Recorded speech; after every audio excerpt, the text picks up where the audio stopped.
সরকারি প্রাথমিক বিদ্যালয়ের সহকারী শিক্ষক পদে বাতিল হওয়া নিয়োগ ফিরে পাওয়ার দাবিতে রাজধানীর শাহবাগে অবস্থান নেওয়া চাকরি প্রত্যাশীদের উপর লাঠিচার্জ ও জলকামান ব্যবহার করেছে পুলিশ।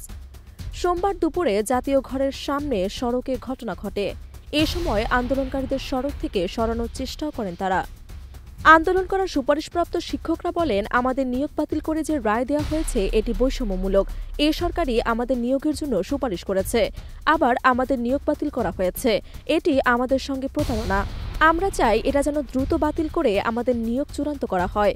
প্রত্যক্ষদর্শীরা জানান, সুপারিশপ্রাপ্ত সরকারি প্রাথমিক বিদ্যালয়ের সহকারী শিক্ষকবৃন্দ দ্বিতীয় ধাপ এ ব্যানারে আন্দোলনকারীরা সকাল থেকে শাহবাগে জাতীয় জাদুঘরের সামনে অবস্থান করেছিলেন। বেলা ১টার দিকে তারা শাহবাগ মোড় অবরোধ করেন। আন্দোলনকারীদের পক্ষ থেকে দেয়া সংবাদ বিজ্ঞপ্তিতে বলা হয়, ২০২৩ সালের ১৪ জুন তৃতীয় ধাপের বিজ্ঞপ্তি প্রকাশিত হয়।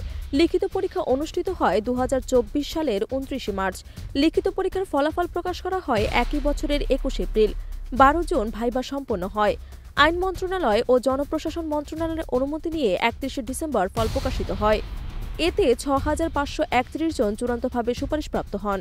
সুপারিশপ্রাপ্ত হননি এমন ৩১ জন হাইকোর্টে রিট করেন। এর পরিপ্রেক্ষিতে ৬,৫৩১ জনের নিয়োগ কার্যক্রম ৬ মাসের জন্য স্থগিত করা হয়। এর আগে গত বৃহস্পতিবার সরকারি প্রাথমিক বিদ্যালয়ের সহকারী শিক্ষক পদে তৃতীয় ধাপে ঢাকা ও চট্টগ্রাম বিভাগে চূড়ান্ত ফলাফলে উত্তীর্ণ ৬,৫৩১ জনের নিয়োগ বাতিল করেন হাইকোর্ট। মেধার ভিত্তিতে পুনরায় নিয়োগের নির্দেশ দিয়েছেন আদালত। বিচারপতি ফাতেমা নজিব ও বিচারপতি শিকদার মাহমুদুর রাজির হাইকোর্ট বেঞ্চে এ রায় দেন। তার আগে গত বছরের ১৯ নভেম্বর সরকারি প্রাথমিক বিদ্যালয়ের সহকারী শিক্ষক পদে তৃতীয় ধাপে ঢাকা ও চট্টগ্রাম বিভাগে চূড়ান্ত ফলাফলে উত্তীর্ণ ৬,৫৩১ জনের নিয়োগের কার্যক্রম ৬ মাসের জন্য স্থগিত করেন হাইকোর্ট।